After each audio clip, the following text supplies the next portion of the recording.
Good evening and welcome to the WBZ gubernatorial debate. I'm John Keller, political analyst for WBZ, also welcoming our listeners on WBZ News Radio 1030 and our viewers on CBSBoston.com and C-SPAN.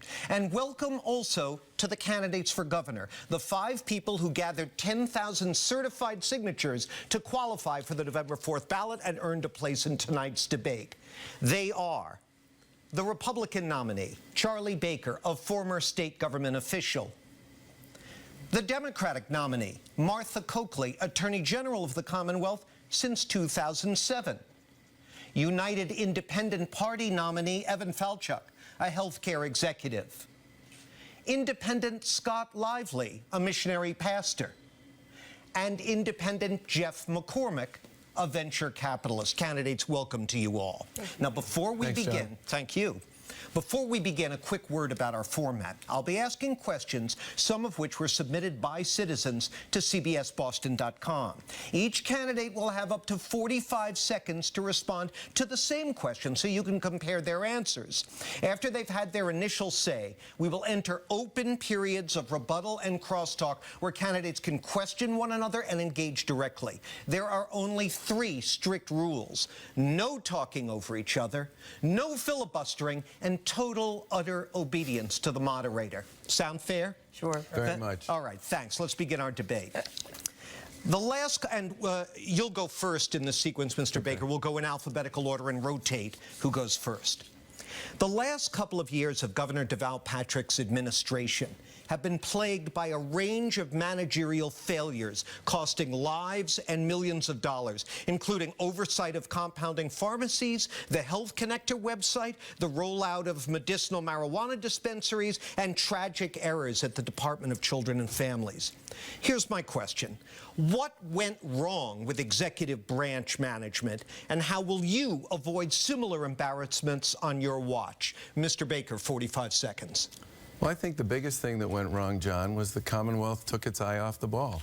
If you think about the Health Connector problem that we faced here in Massachusetts, it was pretty clear before that was launched a year ago that there were going to be issues and problems with it, and the Healthcare Connector Board went ahead and did it anyway, much to the chagrin of hundreds of thousands of Massachusetts residents whose care was disrupted, and hundreds of millions of dollars in taxpayer spending that resulted as a result of that. And we sit here today still with a broken connector and no idea what's going to happen next.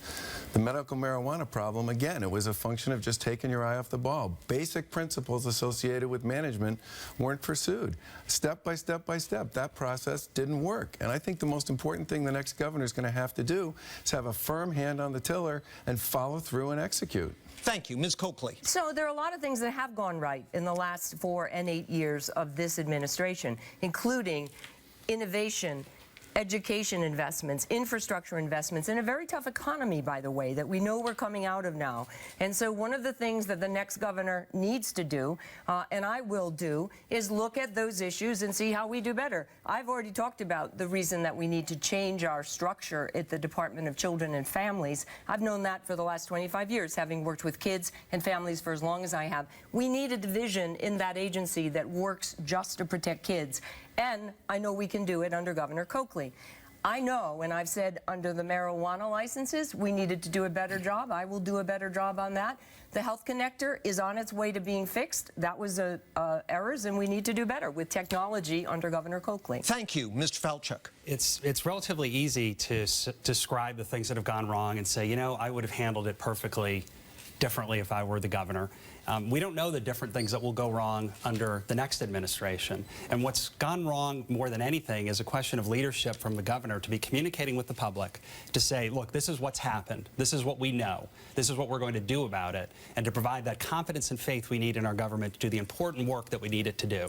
So when these things become used as political fodder, as they have, on one side or the other, it's almost predictable what Charlie and Martha were going to say to answer that question. We lose as taxpayers, and as a voter, I want to see a different approach that's honest and levels with voters and treats them like adults. Thank you. Mr. Lively. Well, I believe this government is too big, that power is centered too much at the top. I think we've been following liberal policies for a very long time that just inherently cause trouble in the management process. My goal would be to streamline government, to downsize, to return power back to the localities. I believe in the original perspective of the founders of this Commonwealth, in a government of limited delegated powers, and we instead have been following a Marxist model of ever-increasing, ever more intrusive big government that is doomed to failure. It doesn't matter who's at the top. Thank you. Mr. McCormick, 45 seconds. John, thank you so much for your journalistic integrity of having all of us here. I'm here with my wife, Christine. I'm the father of 3, a 10 and 2 12-year-olds. Those are Irish twins. I'm running because the system is indeed broken. I've created thousands of jobs, often in technology companies, that solve the problems. We don't have the technological wherewithal within the state to do this. We need to bring that to the corner office. We know how to use technology to create efficiencies. We would have avoided this whole website integration issue. There's so much we can do if we just break from the status quo, and we're not doing it now. That's why we need an independent voice. Rebuttal, Mr. Baker. You know, I think one of the major problems associated with what's happened, especially with something like the Health Connector, is one-party government. You have a Health Connector board that's made up of representatives from the governor's office and the attorney general's office. They're all part of the same team. The legislature is led by Democrats. And here we sit a year into this, and we still don't have any visibility into what actually went wrong, what could be done to fix it. No one knows what the total value of the price tag is going to be, other than it's going to be north of $500 million in taxpayer money. And we're the only state in the country, John, where no one who was involved in the bombing out of that particular initiative lost their job. But, Go ahead. So let's talk about DCF. I'm the only one on the stage who actually has worked with families, sat with kids who had to testify, kids who, like the young woman I met on the Cape who came and said, you know, you handled my case when I was 13 years old of sex abuse. I'm 30 now. I've gone to work. I've got a college degree. I still have nightmares, but I came to thank you. It's the work that I have done, and it's the reason why I have come up with a plan to fix DCF. I'm the only one here who's done it. Charlie was head of Secretary of Health and Human Services, and 1 year reverted $2 million when he could have been working to make kids safer. All right, you referenced him. I want to give him an immediate chance to respond. Go ahead. I'd say 2 things. And then we'll get you in, gentlemen. The first thing I would say is in the 1990s, we hired hundreds of additional social workers. We got the caseload down. And by the way, the Child Welfare League of America, which is the organization that the governor brought in to actually do an audit and an analysis on what was broken at DCF, actually gave us awards back during that period for the work that we did. I'm proud of it. And I can tell you this, I would not have chosen not to fix the agency as opposed to litigate that case. It was filed by Children's Rights. John, I need you to Go ahead, and then you're going to make up the time, I promise. Yeah, Go ahead. No, I've been very clear that that case didn't have a merit. The case was dismissed. And what we said was, rather than spend millions of dollars on outside lawyers, let's work within on a solution of one size fits all to make that happen. That's what we need to do here, and I'm the one who knows how to do it. All right, go ahead. You were waiting. Mr. Falchuk, then Mr. Lively. This is the fundamental challenge and the reason that I'm running and founded a new party is because we need to have people that will just deal with these issues. The stuff that we're talking about here has to do with children that have lost their lives, children who have been put at risk. And there's an argument going on, and you guys, both you, Martha and Charlie, have been having this argument with the super PACs, taking out ads, attacking each other, talking about these issues that are really serious things and being used for political fodder. We should be able to work together on solving these issues, and it's disrespectful to voters and certainly to the lives of those who have been lost to talk about them in these ways. All right, do either one of you want to respond to that? And then I'm going to move over here. I agree with Evan. I mean, the super PAC that is up that Charlie won't disavow criticizes me for doing what was in the best interest of the Commonwealth and sitting with kids. That shouldn't be a political football. I'm not going to make it. Now, Brief, and then him. that's right, but both of you have had plenty of super PAC opportunities to support what you're doing in your campaign. I sent out a challenge to both of you in July saying, will you agree that we should amend the U.S. Constitution to eliminate super PACs? And there was no response from either of you on this issue. Well, And let him have a word, and then I'm going to get these others in. I will get back to you. I promise. Go ahead. I read the brief that was filed in 2010. It's a compelling brief written by a nonprofit children's rights group that managed to settle cases with 15 other states and move forward to fix what was wrong in child welfare. And you're absolutely right, Evan. There should be nothing more important than making sure child welfare agencies do the work they're supposed to do. And as I said, anybody who read that brief would come away thinking that the right thing to do here would be to fix it and move forward on a settlement instead of litigating it for 4 years. We're still litigating it today. Go ahead, Mr. Lively. I will let you respond, General. But DCF is an unmitigated disaster. It is the poster child for out-of-control government. It completely tramples parental rights. The Justina Pelletier case created a national outrage, and that girl would still be in DCF control if it hadn't been for the pressure that was brought by millions of people across the country. DCF should be shut down, frankly. Let's also let Mr. McCormick in, and then you'll have your turn. This is definitely not something that prosecutorial skills or financial engineering will solve. We need roll-up-your-sleeves solutions on this. And this has been going on for decades. I'm the only one who put out a plan right away. This is what we need to do. Why? Because I listen to people. We need to change the system completely so it serves the constituency, which are the most at-risk people in our Commonwealth, our kids. All right, Ms. Copeland, go ahead. On that. And so Charlie has read the briefs, but I have sat with those families. I have sat with the people for years, and I am the one who has put out a plan, Jeff, with all due respect, to say we need, within the agency, a division that will just protect kids. I've seen what happens when we don't do it. And by the way, when your administration was cutting caseloads and cutting budgets, we were seeing the uptick in those caseloads in the child abuse unit where I worked in Middlesex County. Rebuttal. I would just say two things. One is no one is questioning your work as a child advocate across your long and distinguished career in the public sector. I am. I'm not questioning her work. It's work that she and all of us should be proud of. But on the choice you made with respect to that case, I simply believe, and I think the history has borne me out on this, that Massachusetts and the children served by that department would have been better served if the Commonwealth had moved instead to fix what was wrong at that agency instead of litigating that case. Because here we sit today with an agency, I have a plan too, by the way. No one disputes the fact that we need a plan at DCF. But what everybody does agree on is the agency has major issues, and we're still litigating a case that was filed 4 years ago. Final words on this across the board, then we're going to move on. Go ahead, So Ms. Charlie Copeland. is just wrong because we made the right decision, because what those lawyers from outside looking for millions of dollars wanted to do was one size fits all. It wasn't right for Massachusetts. The Globe said that. The only ones standing up for it are the lawyers who would benefit. Go ahead briefly, please. It's important that we get on to this is a serious issue, but we're getting in the weeds on this. I think a lot of voters would listen and say, I'm not sure what they're talking about. I'm trying to figure out who the next governor is going to be. Okay, then I'll take my cue and move about on. the weeds. Yeah, go ahead. The next governor should be a weed whacker. One of our great problems here in Massachusetts, I believe, getting back to your first question, John, is we have not had leadership on Beacon Hill that gets down into the weeds and down into the details and out onto the front lines to find out what's really going on and making sure that what we say is happening is really happening. Let's talk about these policies. Let's talk. Go ahead, brief rebuttals, then I'm going to move I want on. to get in on this also. I don't know how any of you can be talking about caring for children when every single one of you supports the killing of unborn babies in the womb. Okay. And that you talk about born babies and how much you care for them.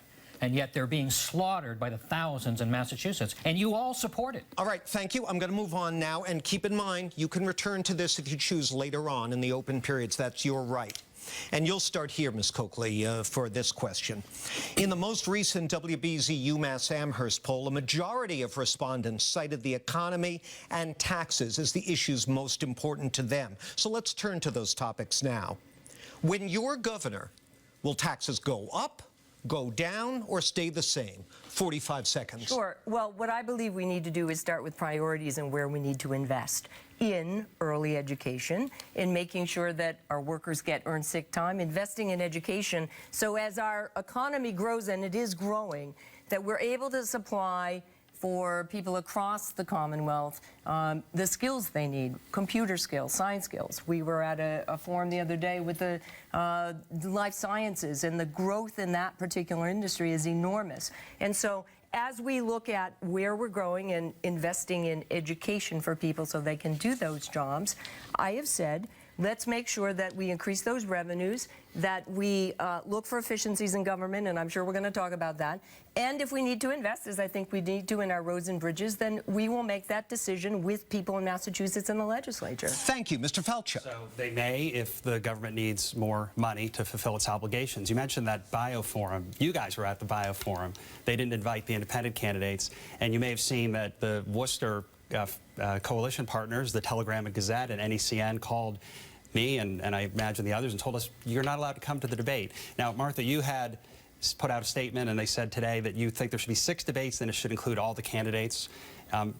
Will not both of you join in saying we won't go to that forum unless you invite the independent candidates? All right, go ahead. I don't like interrupting our format here, but go ahead. He asked you a direct question. And so that was not our decision, obviously, on either the forum or the debate. And But you could do something. I'll ask Charlie if Charlie wants to join me and going ask them to revisit it. Well, no, I'm saying don't go if they won't have all the candidates. No, voters have a chance and a right to see who's running. I don't control what they do. I'm happy to. As a leader, as governor, I'm happy to ask them to revisit it. Okay, you tell you what, you can get back into this later on if you like. Mr. Lively, 45 seconds. If I am elected governor, taxes will go down substantially. Frankly, I would like to give back every dollar that I'm able to save by streamlining and downsizing government. But I can't do it as fast as I'd like to because we have $129 billion of debt. And we have the responsibility to pay that down at the same time. So I say for every dollar that we save, by streamlining, downsizing departments, getting rid of waste, fraud, and abuse, that we take half the money toward the debt, half back to taxpayers. Thank you. Mr. McCormick. John, the middle class is hurting right now. Their earnings power has gone down considerably. I believe that we ought to increase earned income credits, and I think that we also ought to roll the income tax back to 5%, as people voted quite some time ago, but we ought to do it sensitively through attrition. I think that makes a lot of sense. And I have a plan to attract businesses to communities throughout the Commonwealth, creating jobs like I've created jobs by the thousands. We need to do that throughout the Commonwealth, and you do that through things like doubling the historic tax credit. We need to get rid of the inventory tax. That's a job killer. There's upwards of 50,000 jobs that can be created with that. We also need to have specific incentives to move into our gateway cities, again, in the form of a tax break. Thank you. Mr. Baker. Taxes under a Baker administration will go down. We've proposed tax cuts for the inventory tax. We've proposed tax cuts for small businesses. We've proposed tax cuts for businesses that hire veterans and people coming off public assistance. But the most important thing we've done, John, is put out a very specific, very detailed, comprehensive economic development and growth plan. The greatest thing we can do here in the Commonwealth of Mass is make the kinds of decisions that will create growth and create jobs across the Commonwealth. My first stop as a candidate was at UMass Lowell at their Emerging Technology Center. I went there because it was a gateway city. It was outside 128. It was a masterful partnership between manufacturers in the Merrimack Valley and a higher ed institution that was creating jobs and economic opportunity. We need to do more of that. Thank you. Rebuttal, Ms. Coakley. And so Charlie's plan is one that gives tax breaks that, by the way, leaves us with at least a $300 million deficit with income we have now. So he hasn't explained where that's going to come from. But more importantly, if we don't invest also in our education, particularly computer science and STEM, for our kids, we're not going to have the workforce, even if those jobs come, even if you give tax cuts to corporations. I talked to one business that said we moved south because healthcare and energy costs are high. They said we moved back up here because we want people with a good 8th grade education. That's our strength. Go ahead. This is the challenge we face in Massachusetts, is the high cost of living, and it is driven by healthcare costs. The amount of money that my wife and our 3 kids have to pay for health insurance coverage is driven by how much it costs to go to the hospital. And since the 1990s, when Charlie was at HHS and they decided to deregulate the hospital market, and they started merging and raising prices and acting like monopolists, and this is the deal that with partners that Martha is trying to get approved, they've been raising prices relentlessly, and it's taking money out of people's pockets. Addressing that issue is the best thing we can do for jobs. Okay, he referenced you both. Why don't you start, Mr. Baker, and then we'll get Ms. Coakley in there. I've been saying for a long time, and as governor, I will absolutely pursue this, that we need to create full transparency around price and performance in healthcare. I can't think of any other sector of our economy where the same service delivered to the same person with the same outcome at 4 different institutions within a couple of miles of each other can vary in price by as much as 300 or 400%. And that, more than anything, has been driving up the cost of healthcare.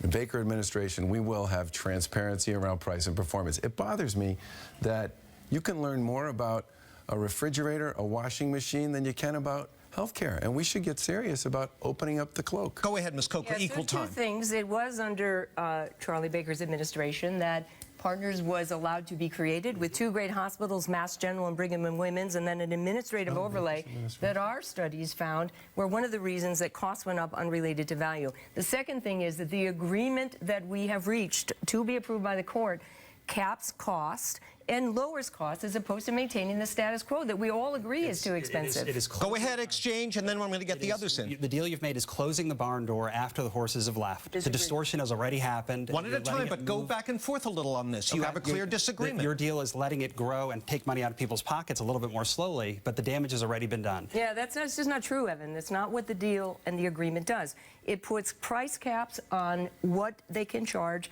It holds them accountable for better quality.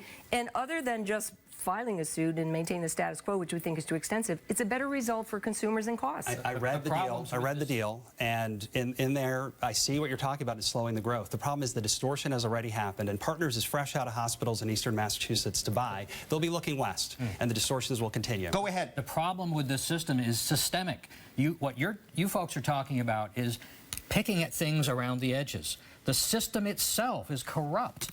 We're talking about the most extensive nanny state, perhaps in the entire world, maybe with the exception of England. But Massachusetts is just outrageous. We are spending money that we don't have, and the prices just keep going up and up and up. Okay. And they just keep asking for more and more taxes. We need to reverse that trend. Let's let Mr. McCormick in. So I have to tell you, you and I have both worked in healthcare. You obviously at Harvard Pilgrim for a long time. Transparency is going to help. That's also going to take years to implement. You and I know how complicated these contracts are. We need to change the delivery model. We need to emphasize primary care. We need to emphasize community health centers to bring down the cost. We have to proactively manage our healthcare because it is proven that will save a considerable amount of money and get better outcomes. Rebuttal. I agree with a lot of what he said. The only thing, Jeff, I agree we need to put more money into primary care. That's in my health care reform plan. I believe the transparency piece can be done quickly and should be done. And by the way, every study that's been done shows that the single biggest factor driving up the cost of health care in Massachusetts is this incredible disparity between and among providers with respect to what they get paid. And frankly, I don't think that can be solved through bureaucratic infighting, whether it's, you know, the agreement with Partners or the healthcare commissioner or something else. The way to deal with this is to make everybody post their prices, and I don't think that would be that hard to do. Final words on this, Ms. Coakley, go ahead. Sure, because one thing we're talking about is what are the values that drive you when you're making decisions as governor. And so I have this question for Charlie, because we're talking historically. You know, how is it and what do you say to people when you successfully turned around Harvard Pilgrim, but you left 3,500 seniors off, you tripled premium costs, and you tripled your salary? Response. Let's just get one thing straight. I walked into a health plan that employed thousands of people across Massachusetts, New Hampshire, and Maine. In addition to that, it owed hundreds of millions of dollars to hospital organizations and other healthcare providers across Eastern Mass.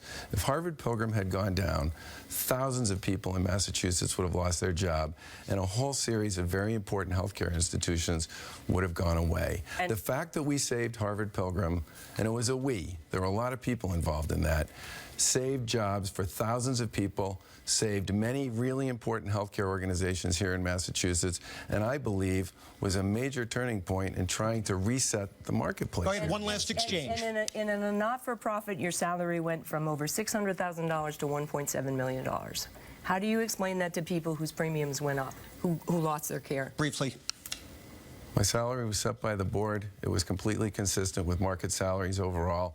It wasn't something I spent a lot of time, frankly, negotiating with the board on, and I'm so proud of the work that we did to save that organization and the thousands of jobs that came with saving it. We have a break at hand, but I'm going to give you just a few I seconds. want to say what Charlie's saying as far as prices going up because of hospital consolidation is true. The transparency is in the hands of the Attorney General's office. They know it as well. They're both two sides of the same coin on this issue, and we need new leadership. All right, you can revisit this later if you like, candidates. Let's take a break, have a sip of water, and when we return, the WBZ gubernatorial debate will continue. Please stay with us.